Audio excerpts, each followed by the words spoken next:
صالح علیہ السلام اور 7ویں تختے پر ابراہیم علیہ السلام کا نام، اور اسی طرح 1,24,000 تختے نام سے 1,00,000 پیغمبروں کے نام نکالے، یعنی کہ ہر تختے پر ایک پیغمبر کا نام لکھا تھا۔ اور آخری تختے پر نام حضرت محمد صلی اللہ علیہ وسلم کا تھا، جو خاتم الانبیاء ہیں۔ حضرت نوح علیہ السلام حضرت جبرائیل علیہ السلام کی تعلیم سے کشتی بنائی۔ طول اس کشتی کا 1,000 گز اور عرض اس کا 400 گز تھا۔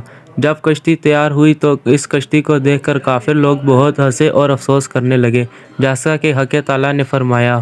اور نوح علیہ السلام کشتی بناتے تھے، اور جب اس قوم کے سردار اس جگہ سے گزرے تو ہنسی کرتے، اور اس پر نوح نے ان سے کہا کہ اگر تم ہنسی کرتے ہو تو ہم تم پر ہنستے ہیں کہ تم جیسے تم پر ہنستے ہو، اور اب آگے جان لو کہ کس پر عذاب آتا ہے، عذاب رسوا کرنے والا اور ہمیشہ رہنے والا۔ یہ فائدہ تفسیر میں لکھا ہے کہ کافر ہنستے تھے اور خشک زمین میں غرق ہونے کا بچاؤ کرتا ہے، اور حضرت نوح علیہ السلام اس چیز پر ہنستے تھے کہ دیکھو ان کے سر پر موت کھڑا ہے اور یہ لوگ ہنستے ہیں۔ غرض کشتی تیار ہو گئی اور اس میں 4 تختے کام ہو گئے۔ حضرت نوح علیہ السلام نے حضرت جبرائیل علیہ السلام سے کہا تو جبرائیل علیہ السلام نے کہا کہ حضرت محمد صلی اللہ علیہ وسلم خاتم الانبیاء ہیں۔ 4 تختے ان کے 4 دوست کے نام سے، ان کے نام حضرت ابو بکر صدیق رضی اللہ تعالیٰ عنہ، دوسرے حضرت عمر بن خطاب رضی اللہ تعالیٰ عنہ، تیسرے حضرت عثمان غنی رضی اللہ تعالیٰ عنہ، اور چوتھے حضرت علی رضوان اللہ تعالیٰ اجمعین کے نام لگانا چاہیے، اور پھر کشتی تمہارا اللہ تعالیٰ کے فضل و کرم سے محفوظ رہے گی اور نجات پائے گی۔ اور جس مومن کے دل میں حضرت محمد صلی اللہ علیہ وسلم کی محبت اور ان کے 4 یار کی محبت ہوگی، وہ آتش دوزخ سے نجات پائے گا۔ اور فرمایا، اے نوح علیہ السلام، دریائے نیل میں درخت ہے، کسی کو بھیج کر وہاں سے منگوا کر اس کے 4 تختے بنا 4 یاروں کے نکال کر اس میں لگا دو۔ اور تب نوح نے اپنے بیٹے کو کہا، انہیں نہ مانا اور بولے کہ اوج بن انق کو بھیج دو، وہ ہم سے زیادہ قوت رکھتا ہے اور اسی راہ کو خوب جانتا ہے۔ اور اسی وقت حضرت نوح علیہ السلام نے اوج بن انق کو بلوایا اور کہا کہ تو فلانے درخت کو دریائے نیل سے لائے گا اور میں تجھ کو کھلا کر آسودہ کروں گا۔ اوج بن انق نے کہا، میرے ساتھ عہد کرو۔ حضرت نوح علیہ السلام نے اس سے عہد کر لیا۔ اوج بن انق نے جا کر اس درخت کو جڑ سے اکھاڑا لا دیا، اور تب حضرت نوح علیہ السلام نے 3 روٹیاں جو کہ نکال کر اسے کھانے کو دی۔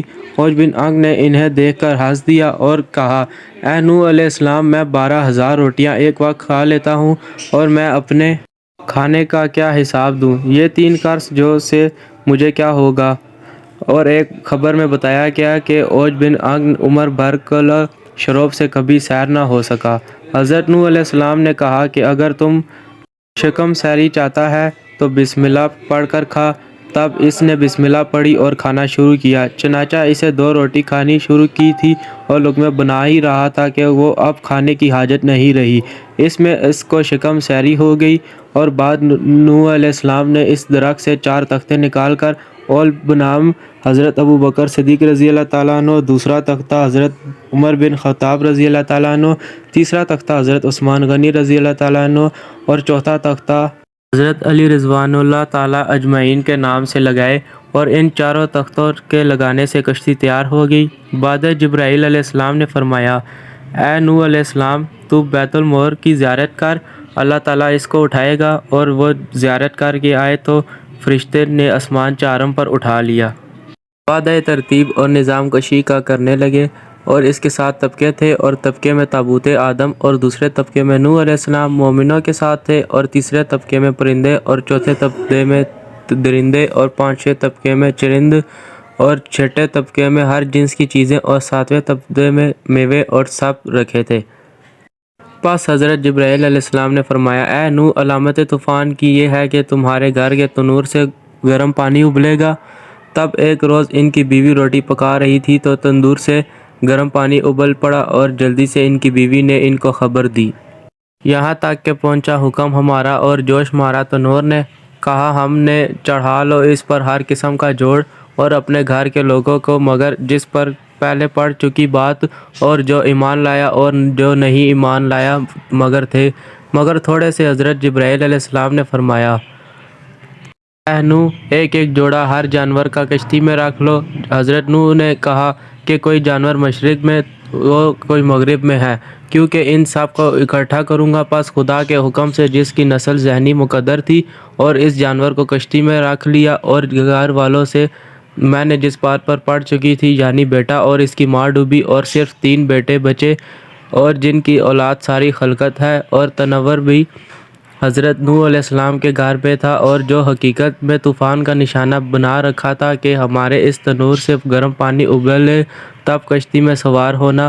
اور یہ فائدہ محترم جس حوالہ تفسیر لکھا ہے، اور دوسری روایت میں ہے کہ کشتی میں 3 طبقے تھے، اول طبقے میں پرندے، اور دوسرے طبقے میں نوح اور مائع اور مومنین، اور تیسرے طبقے میں 4 پائے اور فرزند، ان کے نام ان میں سام، حام، یافس، سب کے سب کشتی میں سوار تھے۔ اور بیٹا ان کے کنعان مارے غرور زدہ ہو کر پہاڑ پر چڑھ گیا اور کہا، ہرگز تیری کشتی میں سوار نہ ہوں گا۔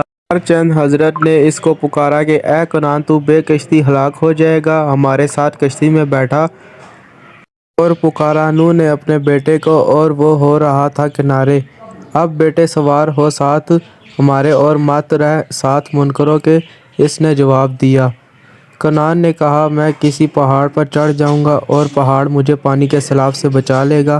حضرت نوح علیہ السلام نے کہا، کوئی بچانے والا نہیں آج کے دن سے اللہ تعالیٰ کے حکم کے سوا مگر جس پر وہ رحم کرے۔ اور فرمایا، اے بیٹے، آج کوئی باقی نہ رہے گا، عذاب الہی سے سب غرق ہو جائیں گے مگر وہ شخص کہ خدا ان پر رحم کرے اور وہ مومن ہو۔ اور ماہ رجب کی دعا وہ تاریخ تھی کہ پانی ابلنا شروع ہوا تھا۔ تو دوستو، قصہ نوح علیہ السلام پارٹ 1 کا واقعہ یہاں تک تھا۔ اگر ویڈیو اچھی لگی ہوئی تو لائک اینڈ سبسکرائب کرنا نہ بھولیے گا۔ ملتے ہیں اگلی ویڈیو میں بہت جلدی انشاءاللہ۔ اللہ حافظ۔